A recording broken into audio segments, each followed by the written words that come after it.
News headlines. The publication of new documents in the National Security Archive of the United States. Putin, listen to the message. There is no doubt that the Iranians want the Hussein weapon. I told our people not to tell them about the sensitive issue. New York Times claims about the attempt of Assad generals to retake the Syrian region. Important news of Iran's Hussein for the world. And the maneuver of the U.S. Air Force with 12 B-2 bombers. Hello, welcome to this news service. Putin, the current president of Russia and several other different periods, told the former president of the United States, "I will limit the transfer of missile technology to Iran." There are people who want to make money from this country in these areas. As I have heard, you are in the process of establishing relations with Iran. Based on what came in the documents of the National Security Archive of the United States, the President of the Russian Republic addressed Putin, "I will limit the transfer of missile technology to Iran." In the text of this document, President Putin said, "We have a complicated history with Iran in terms of repressive governments. I know you have read history and therefore you know how important it is." Putin said, "We must learn from it. We are the ones who write history."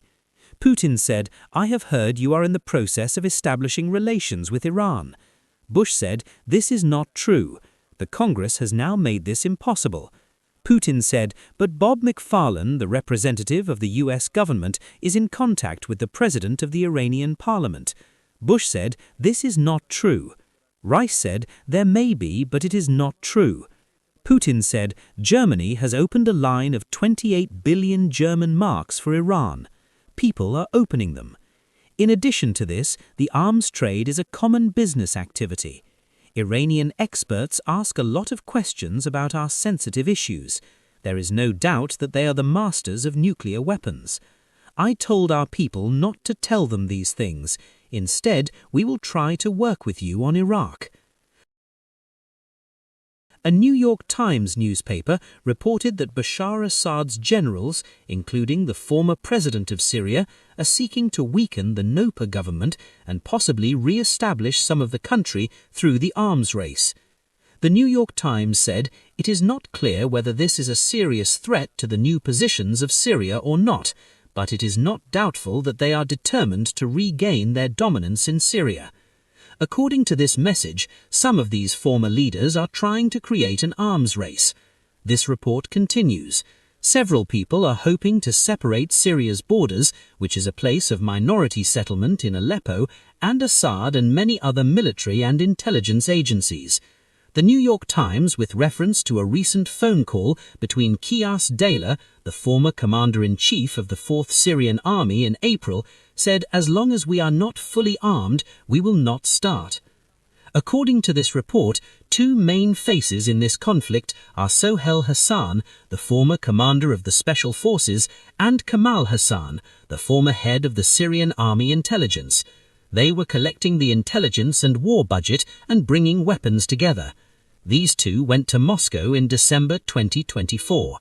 The New York Times, with reference to the changes in the messages about the location of Kamal Hassan's residence, Sohail Hassan has met with his colleagues in Lebanon, Iraq, and even Syria over the past year. This report continues. Two former Assad officials who worked with former generals said in this report that they are in a good position to attract an Alawite community that is not only worried but also full of former soldiers. Mohammad Islami, the head of the Iranian Atomic Energy Organization, emphasized the importance of Tehran. Iran will not allow any expansion or re-establishment of the nuclear facilities that were bombed during the military operation. Weber said that an attack on the nuclear facilities is an illegal step.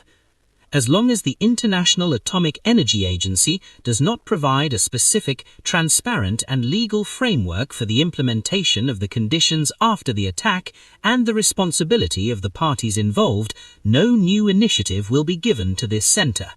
He also criticized the actions of the agency. The agency is waiting for the attack on the facilities of Iran's nuclear facilities to be a quick and transformative issue. He emphasized that Iran's nuclear program is completely peaceful, and that Iran will not endanger its national security and the establishment of its own leadership under political and media pressure. These statements are in line with the fact that after the recent attack on some of Iran's nuclear facilities, the issue of the agency's re-establishment has become one of the main links between Iran and the West and extended international implications. The US Air Force has recently launched its most major military maneuver under the title of the Fields March. This maneuver was carried out with the presence of 12 B-2 bombers at the Whiteman Air Base, which shows the strength and capabilities of this country's military.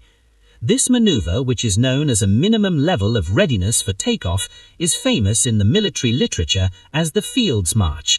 In this maneuver, 12 B-2 strategic bombers were simultaneously operated on a wing, which is unprecedented in the history of the United States Air Force.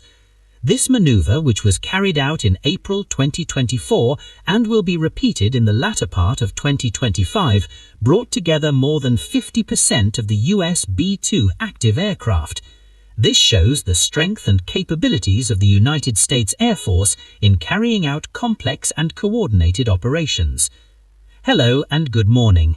Today, although we had a calm day in most parts of the country, it was also a rainy day. It was mainly in the valley of the Kasvar River. Gila, Mazandaran, Golistan were the provinces that had rain. And we still have rain tonight in the provinces of the Khazar coast, in the province of Ardabil, and on the other side of the northern Khorasan. The northern provinces had the same conditions. There were not few provinces that had rain, and in the Alberds Mountains, the rain was mainly due to the entry of air into the mountains in the form of snow. For industrial and commercial provinces, due to the relative tranquility of the air, as well as the cold weather in the country, the conditions were unfavorable for sensitive goods. In big cities like Tehran, Karaj, Qom, Isfahan and Iraq, we had these conditions. In Khuzestan, in Ahwaz, or in the northwest of the country, we had these conditions. Even for the northern provinces like Mashhad, these conditions were present today and were unfavorable for sensitive goods. What are sensitive goods? Children and seniors. In these conditions, it is advisable to stay in the open air for a long time. But keep in mind that the next week we will have rain. The next week it may be cloudy, but by then the next day there will be rain. The next day, as we can see, there will be heavy and light rain in the northwest.